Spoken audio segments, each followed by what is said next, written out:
thanks organisers for inviting me to speak, and also thank you for allowing me to speak in English, which is the only language that I speak, much to my regret and shame.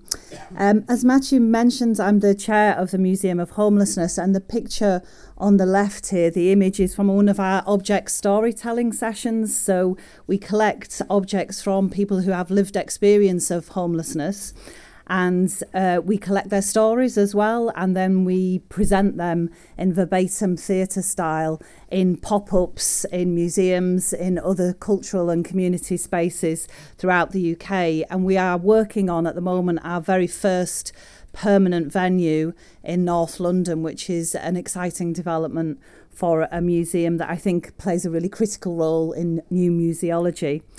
As Matthew mentioned, I'm also a trustee of the Thackray Museum of Medicine, which is shortlisted for the European Museum of the Year Awards this year, and I'm a trustee of the European Museums Forum.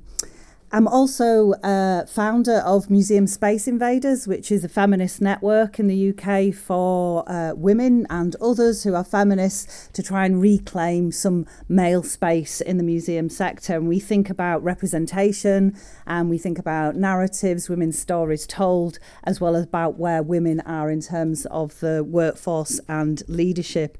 And I speak at events, and also I write as well. So the image on the right here is a book on museum activism by Robert Janes and Richard Sandal, which I contributed a chapter to a couple of years ago.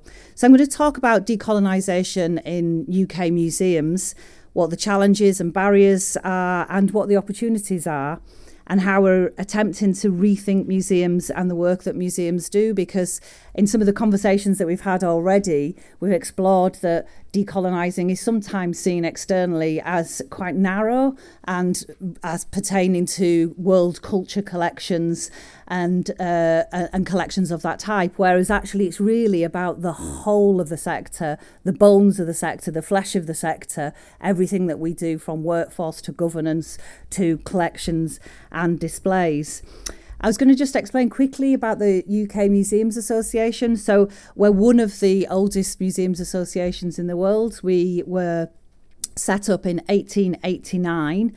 So we've got over 130 years of history, and we've been reflecting on that ourselves in a decolonial way, because whilst it's fantastic to have that continuous history, we also carry the history of the weight of tradition and the ways of doing things, and also the history of the sector as well. So we have a big archive from our continuously published publication, Museums Journal, that goes back over 100 years and charts some of the development of museums and has some interesting points in there in terms of decoloniality now and seeing our history through that lens.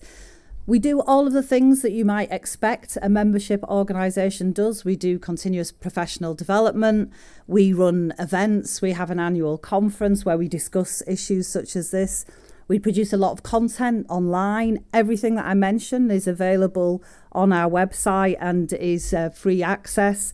And we also do funding. And I'll come back to that point about funding later, because it's somebody raised the question of, where does funding sit in this question of decoloniality? And it's an important one for the sector to engage with, and also for us at the Museums Association. We're not a government body. We don't get any government funding. We had a tiny little bit of funding during the pandemic to keep us going as a membership organisation, but we don't get statutory funding. We're not a statutory body, and that's really important to us because it means we're independent and we can speak independently of government, and we can, go beyond what's considered politically safe. And again, I'll come on to that in terms of the culture wars in the UK.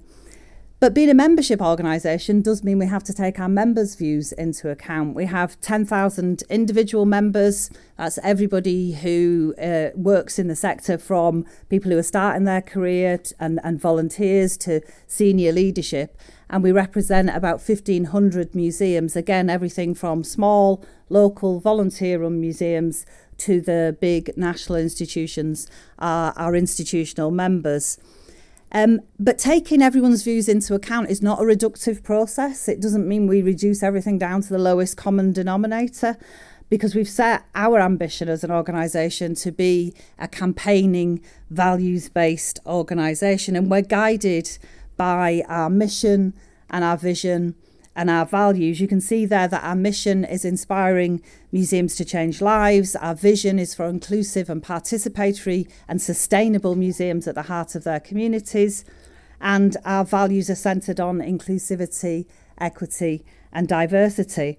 So that's been a journey for us as an association to become that organisation that has that mission, vision and values.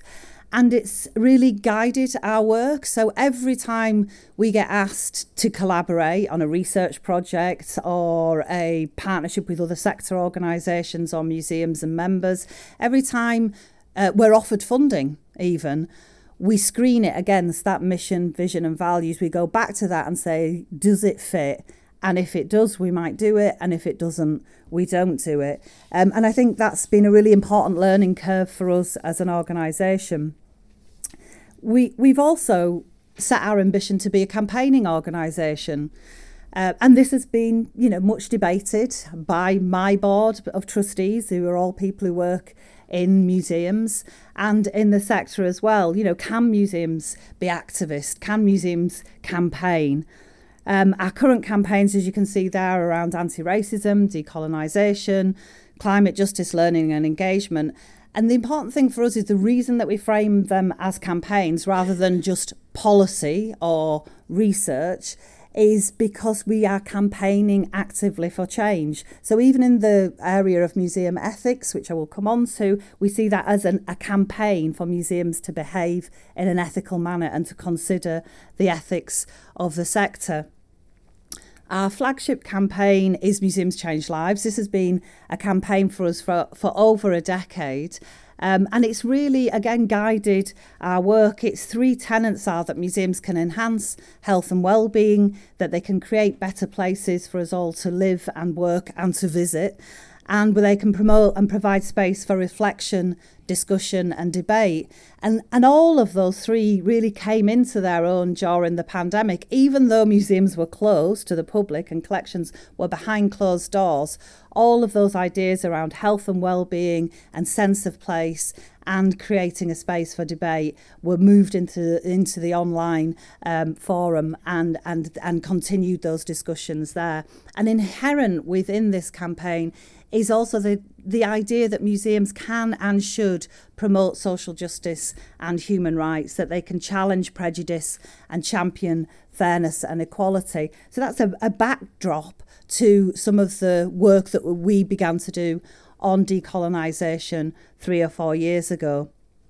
But we've also been through a huge amount of change, as everyone knows, in the last 3 or 4 years. In a UK context, that started with Brexit, and then it segued into COVID, lockdowns, pandemic, and now as we emerge, hopefully, fingers crossed, from the pandemic, we're in a huge cost of living crisis in the UK. And I know inflation is impacting all countries in Europe, but it's really impacting in the UK. But COVID in particular made me think about the impact of having our collections locked away, museum doors closed to the public not being in our spaces. And I thought, the only other time that that's happened in memory in the UK is at the time of the Second World War. And I went back to a book by Catherine Pearson on museums and the Second World War in the UK. And what I found there was really interesting in how it resonated with the period that we were going through. And so this quote is from Dr. F.S. Wallace, who was the director of Bristol City Museum.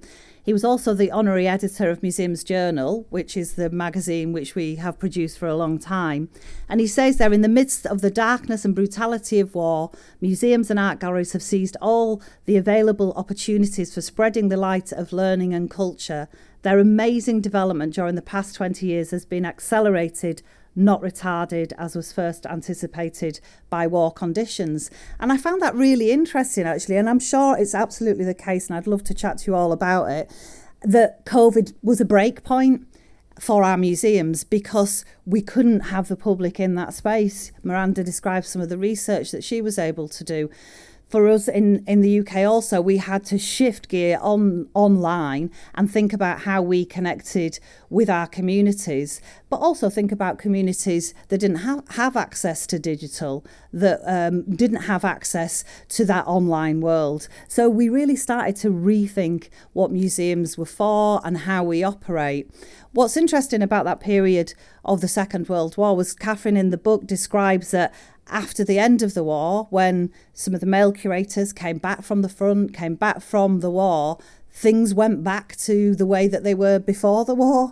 And so some of the advances that had been made in terms of community engagement, outreach, learning, etc., were retrenched, and museums went back to the old way of doing things. So what we're trying to think is, are we going back to pre-pandemic days? Or are we going to take some of our learning and we're going to move the conversation forward? But that's difficult to keep up that momentum when we're in the middle of a culture war. So I realise that these two people might not be familiar to you. They've got a specific UK context. And the Miranda did a kind of what have these things got in common? What have these people got in common? And what they have in common, the children's author Roald Dahl and the footballer and commentator Gary Lineker, is that they are the latest unlikely stars of the UK culture wars. Dahl, because he's dead, but his publisher continues to publish his very popular children's books, and as part of their normal practice of publication, they revise the language on a regular basis. Bear in mind, they revised the language to move away from racist and anti-Semitic tropes and imagery. Blatantly racist, anti-Semitic tropes and imagery. So they revised the language so that children are not using that as a cultural reference point. There was an outcry about that in the right-wing media, and our Prime Minister, at a time of a cost of living crisis, in the middle of responding to other world events, thought it was a good idea to tweet that that the work of fiction should be preserved and not airbrushed. So that was the most important thing on his mind that day, to fire a bullet in the culture wars. And Gary Lineker, because he tweeted that the government's small boats policy, the anti-immigration, anti-refugee, anti-asylum seeker policy, Gary Lineker tweeted that he was opposed to that, and he thought that the government was using the language of the 1930s, which is true. Our government in the UK is using that language. He was taken off air. So he presents a very popular Saturday football summary programme, Match of the Day, and he was taken off air because he broke the BBC's guidelines on impartiality, and I say impartiality in inverted commas. What was interesting was all his colleagues, commentators, crew, people who worked for the BBC came out in solidarity and said, if he's not on, we're not on. It was a bit of a Spartacus moment, and the government had to backtrack and the BBC had to backtrack, and he's back on tonight. The weekend.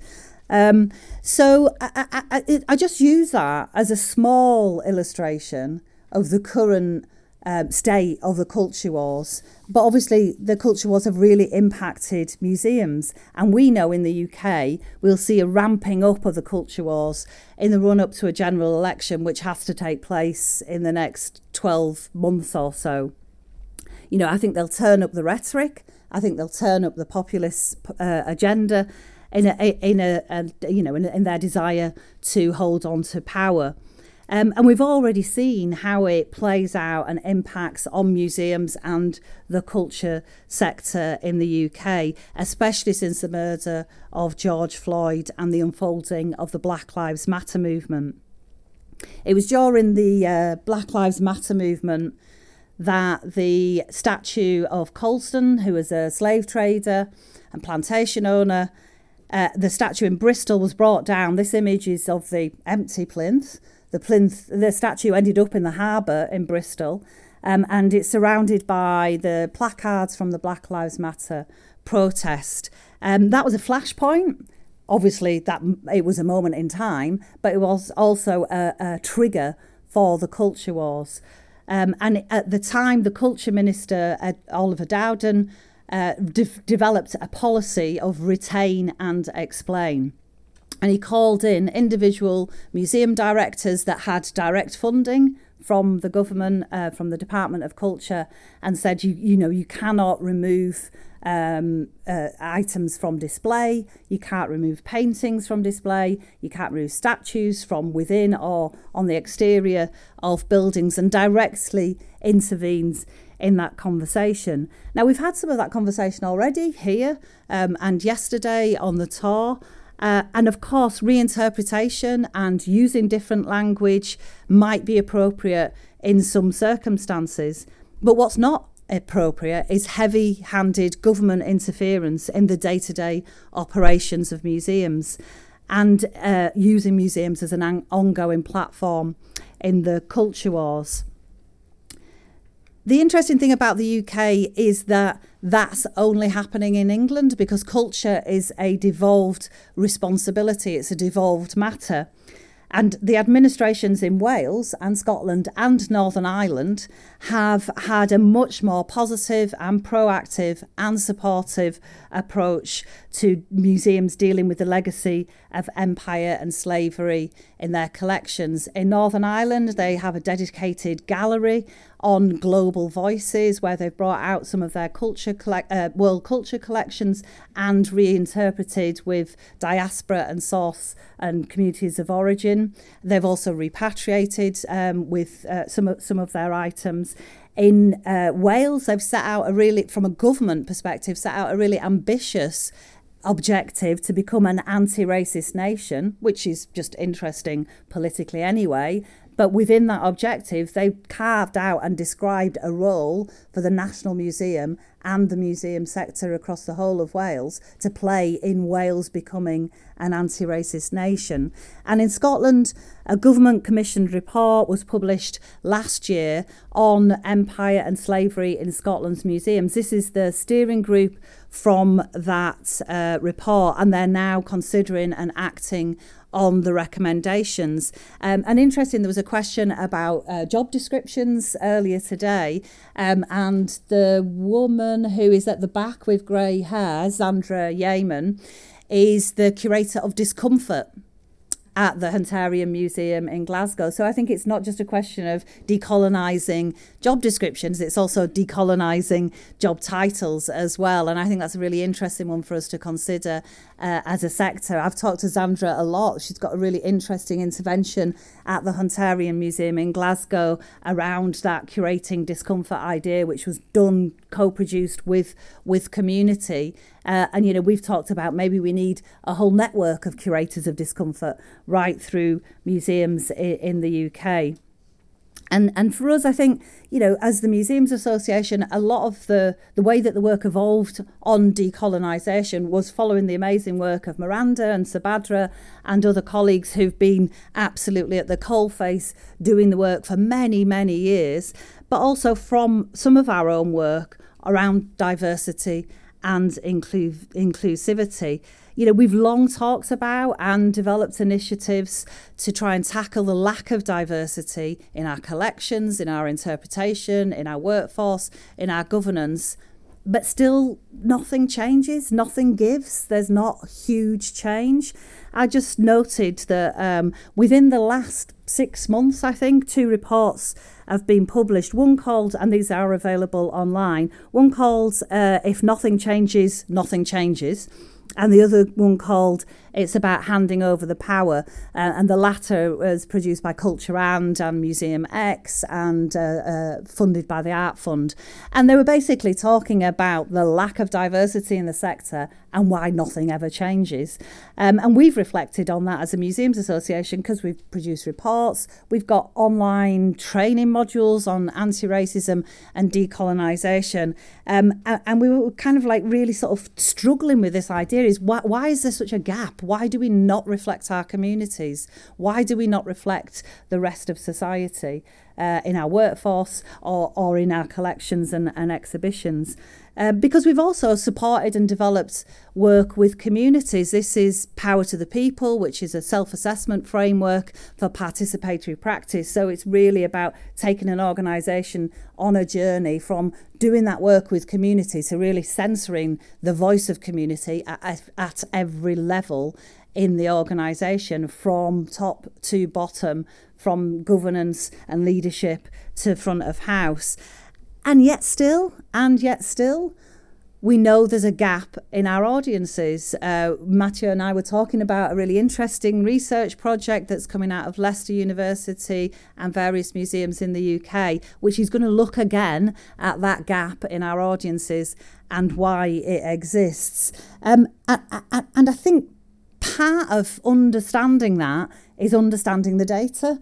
And as Mark O'Neill, who used to run Glasgow museums, and he's a real writer and thinker on museums, said at our conference last year, museums are shit at data. And it's true, we are really bad, in the UK anyway, at capturing data, whether that's about visitors, workforce, collections, anything. We're very poor of it. We've got lots of databases, but we don't have good data. So we're not very good at measuring what matters.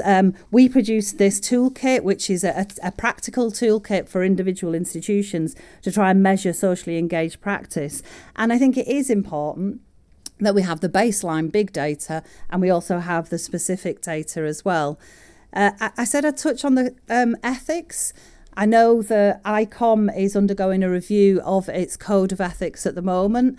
And in the UK, for reasons of, historic peculiarity, we have our own code of ethics. We, the Museums Association, hold that code of ethics. And we revised it in 2015 and slimmed it down to, with lots of other guidance, be based on 3 simple principles: public benefit, collection stewardship, and individual and institutional integrity. We're looking at it again now with a decolonial lens, and also because the world has changed so much in the last 3 years that even something that was produced 5 or 7 years ago cannot be fit for purpose for a completely changed world, society and sector.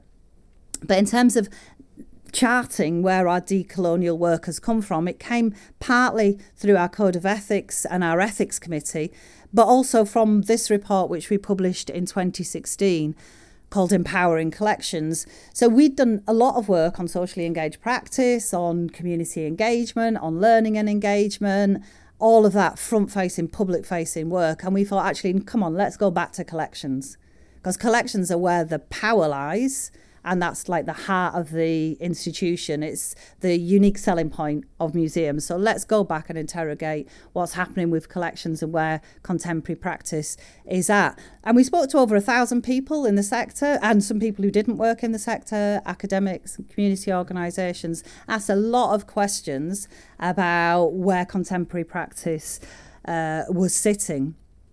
And the report really dug into that and has some interesting recommendations. And it has recommendations for funders, recommendations for people who work in museums, recommendations for institutions, and also recommendations for the Museums Association, one of which was based on a fair number of respondents saying, we're interested in decolonisation, but we don't know what it means in museums, or we're kind of hearing this language in the academic sector, but we're not really feeling what it is in museums. Bearing in mind the practice had been there for many years, but having said that, that's what we heard back. So we went to our ethics committee and said, right, maybe we can produce some guidance on this. We can support and help people in this practice. And that's what we set about to do. That's what we set about doing. This is the end result. This was after at least 2 years of work. We first of all pulled together a working group, a decolonisation guidance working group. And that was made up of people like Miranda, who were at the forefront of practice at the time, and some academics who'd been working in the academic sphere to gauge where practice was at and what, if anything, might be the outcome from that working group. We didn't want to be prescriptive that it might even be guidance. It could have been a whole set of different things. And I have to say it was the most challenging and rewarding piece of work I've ever done in museums.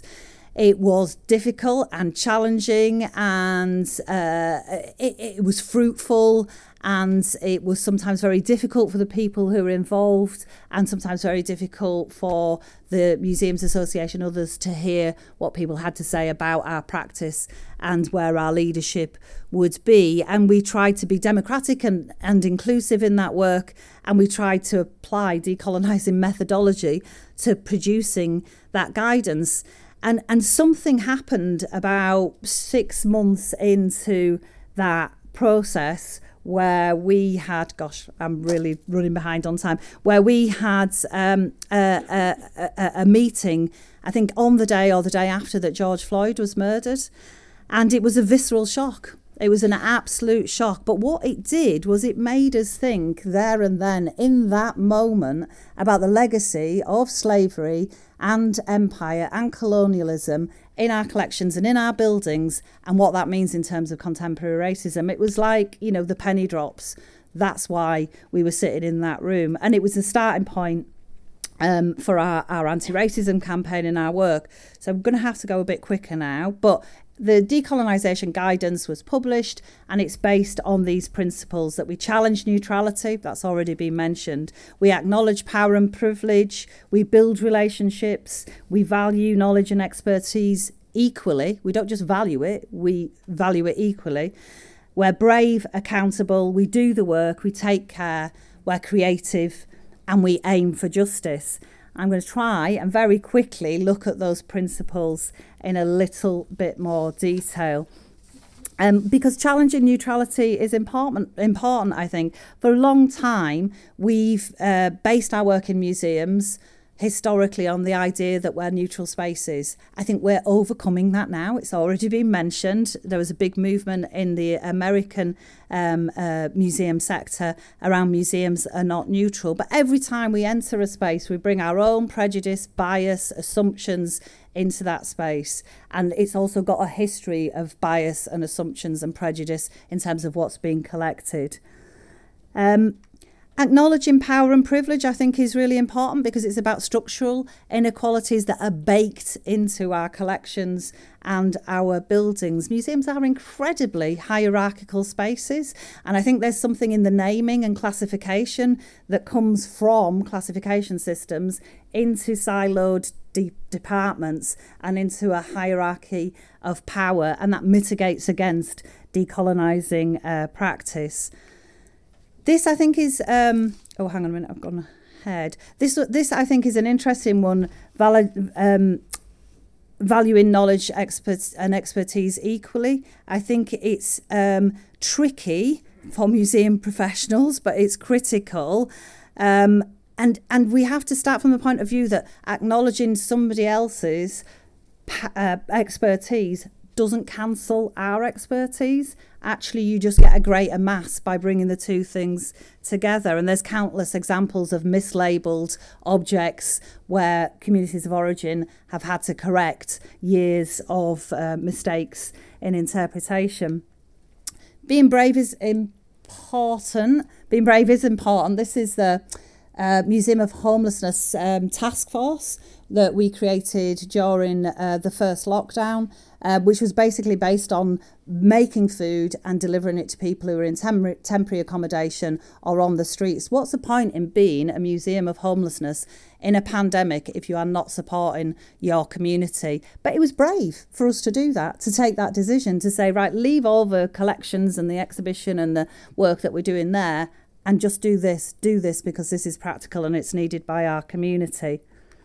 And then being accountable, I think, is also important. So this image is of Museum Detox. Miranda was one of the founders of that group, and they are running a Check Your White Privilege clinic at our conference in, I think it was in, I can't remember where it was, but it was about 5 years ago, Manchester. And it was very interesting to see, actually, our delegates, museum people, queued around the block to check their white privilege and did so. But being accountable and being open and honest it is really important. We're still a very, very white sector. you know, we need to check our privilege in order to be able to do this work. And the next one is doing the work, because far too often I think in museums we say, oh, well, we haven't quite got the documentation that we need, or we don't know enough about our collections, we haven't done the research that is needed. All of that's true. We could spend the next 100 years doing all of that. But you've got to start somewhere. It's about starting the work. And the example I would quickly give is the David Livingstone Museum in Scotland. So David Livingstone was a missionary, a colonialist. The museum is based on his collection and his life story. And they have done a redevelopment and centred decolonisation at the heart of that redevelopment. Now, they had to start somewhere, and it was a difficult task. And they've also had, you know, reflections on that they didn't go far enough, that it's still too much of an uncomfortable space, and that they've gone too far, and they shouldn't have reinterpreted it in that way. But the point was, they started the work. Miranda mentioned taking care. I think it is really important that we take care of ourselves on this journey, but we take care of those that are in the front line. It sounds obvious to say it, but it's just really important to do that. You know, I know the work of Culture and in the UK, Google them, they've got a great website, Miranda's involved with us as well, where they've gone into collections to support decolonising work and seen objects of violence and racist violence and racism, and they've had to look after their people in that space because the institution hasn't thought it through. They haven't thought through what it means to be in that space. I really like this principle, be creative. We're a creative sector, so we should look at doing things in different ways. This is a singing session in the museum as part of a dementia-friendly programme in Northern Ireland, but I really like the idea that if we do the same things, we'll get the same results, so let's try doing things differently and creatively. And then this is the last slide on the principles, which is remembering who we're doing this for and why, and aiming for justice. This image is a Ben in bronze, and there's been reference made to restitution. I don't know whether I can decide whether we're at a turning point in the UK on restitution. There has been a growing momentum around restitution. So National Museums Northern Ireland, National Museum Scotland, the Horniman Museum in London, and others at Manchester Museum have agreed restitution with communities of origin, but there are still some England-based nationals that are stuck, and they hide behind legislation which says you can't give anything back, but they make no effort to change that legislation, in my view. So we would argue for a change in that legislation. And then I'll quickly just whip through some examples of practice. There's points in the guidance about beginning the journey. You've got to start somewhere, as we said. So the example I'd give is in Wales, where a government-funded programme has been opened up to every person who works in museums, not just curators, to go through a kind of decolonisation 101. Like, ask any question about decolonisation. Let's explore language as a starting point. And over half of all local museum staff in Wales have been on that programme. Museums as spaces and places, I think, is really important. And we've talked about that. And actually, that really fantastic example of the map at the museum yesterday that shows, and has been referred to today as well, that shows where the money came from for the buildings in this city. Collaboration is critical. Relationships are mentioned in the principles, but collaboration is really critical. And I would give the example of the exchange partnership between Royal Museums Greenwich and the National Museum in Scotland and some local museums, which looks at maritime museums and works with diaspora communities to think about maritime museums and collections in terms of decolonisation. And it's a really good triangulated, well, it's more than a triangle in terms of the partners, but the important thing is it works with those local communities. Collections, obviously, again, are at the heart of that. You know, one of the things that we do is try and think, how do our campaigns run through everything we do as an organisation? So for 10, 11 years, we've run a collections fund, which puts £1 million a year into collections in the UK, connecting collections to community. So we put our criteria around decolonisation and campaigns into the criteria for that fund. And last year we funded the acquisition of a Chippendale sideboard for Paxton House National Trust property, on the discussion and agreement that they explored the link to the origin of the materials, mahogany, in the Caribbean, and to the makers, and to the link to empire. So it is possible to make those links if you look for them. And again, that was explored in the exhibition yesterday.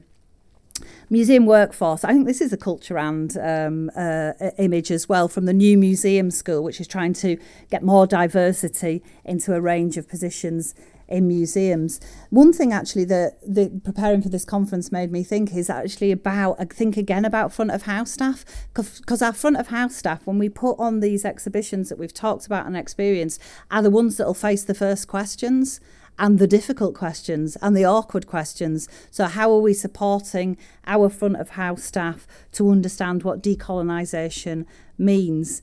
And part of that is also around public messaging. This image is Esme Ward, the director of the Manchester Museum, and then a handover of items to the representative of the Torres Strait Islanders. And I think it's really interesting how, you know, these stories get picked up in the press, sometimes, you know, well, mainly in the culture wars, not positively. So we need to prepare our people for that, because there can be a backlash. And second to last slide, I like this. We decided at the beginning of the decolonisation guidance process that we wouldn't put a definition on it, but I like this one because it sums up to me what I see in decolonising activity throughout the UK. It's messy, thoughtful, imaginative and emotional and driven by the desire for justice and equity.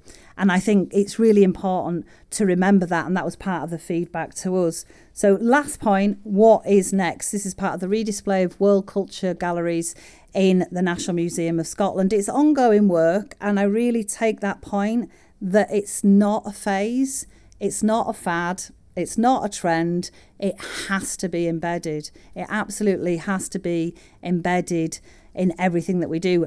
Our commitment is to that, to the sector in the UK. We will support it, we will train people, we will fund it, we're committed to it, and it's the work that needs to be done. Thank you.